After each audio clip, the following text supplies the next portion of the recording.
안녕하세요. 12월 19일 토요일 한 절 한 끼 시작하겠습니다. 오늘 본문은 베드로전서 4장 1절부터 11절까지인데요.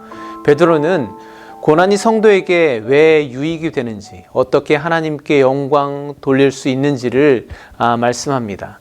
오늘의 한 절 말씀인 1절 말씀을 먼저 보겠습니다. 그리스도께서 이미 육체의 고난을 받으셨으니 너희도 같은 마음으로 갑옷을 삼으라. 이는 육체의 고난을 받은 자는 죄를 그쳤음이니. 아멘. 베드로는 성도들에게 일단 고난 받을 각오를 하라고 말합니다. 왜냐하면 그리스도께서 육체의 고난을 받으셨으니까 그분을 믿고 따르는 성도들에게도 분명히 고난이 올 거라는 말이죠. 여기까지만 들으면 좀 억울합니다. 우리가 고난 받으려고 예수를 믿는 건 아니잖아요. 그런데 이어지는 말씀을 보면 좀 억울함이 풀리는 것 같습니다. 육체의 고난을 받는 자는 죄를 그쳤음이니. 믿는 자들의 고난은 마치 죄를 끊는 자들에게 주어지는 수료증과도 같다는 거죠.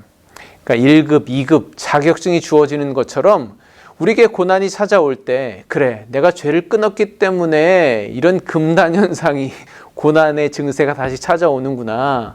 이제 나의 믿음을 레벨업 할 때가 되었구나 라고 생각하라는 겁니다. 네, 적절한 예인지는 모르겠지만 저는 그렇게 묵상을 해봤습니다. 그래도 고난은 싫습니다. 예수 믿는 거는 좋은데 고난은 정말 싫죠.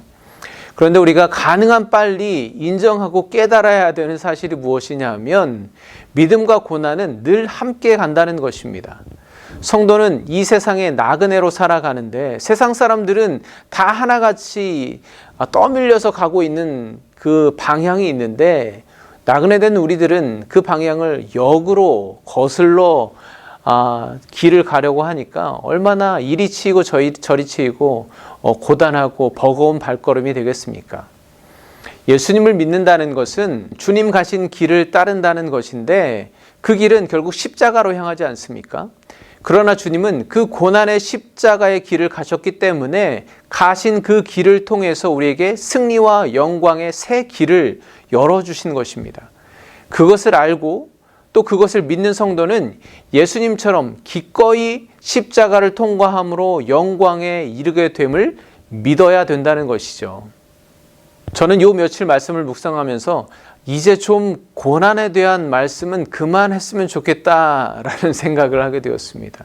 물론 그때 당시 베드로를 비롯한 성도들이 겪어야 했을 고난이 얼마나 심했으면 그럴까 어느 정도 이해는 되긴 하지만 지금 내 입장에서 매일 고난에 관한 말씀을 묵상하다 보니까 괜히 마음이 무거워지고 없던 고난도 생길 것 같은 그런 마음이었습니다.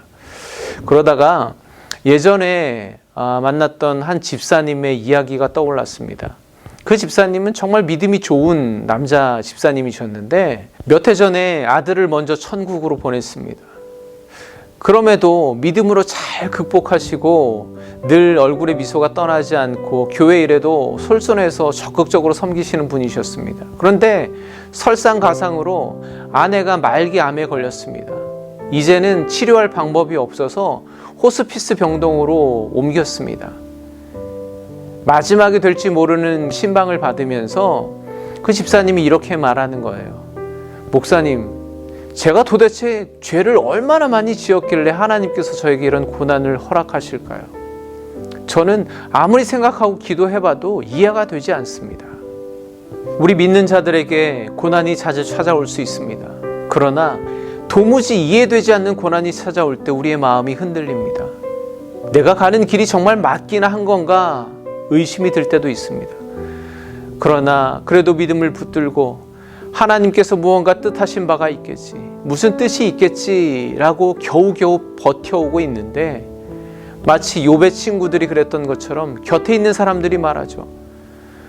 맨날 교회 나간다고 하면 뭐하나, 저 사람은 지질이 복도 없이 도대체 무슨 죄를 저렇게 많이 지었길래 저런 고난을 당하나, 그런 말을 들을 때면 겨우겨우 지켜오던 그 믿음, 그 마음이 와장창 무너지는 것 같습니다.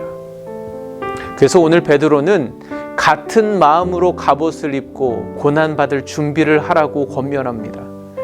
우리말로는 같은 마음으로 라고 표현했지만 영어 성경에 보니까 same attitude, 즉 예수님과 같은 자세, 예수님과 같은 태도로 무장하고 고난받을 준비를 하라고 말씀하고 있는 것입니다. 예수님은 세상에서 가장 치욕스러운 고난의 십자가에 달리셨습니다. 그러나 주님은 죄가 없으셨습니다.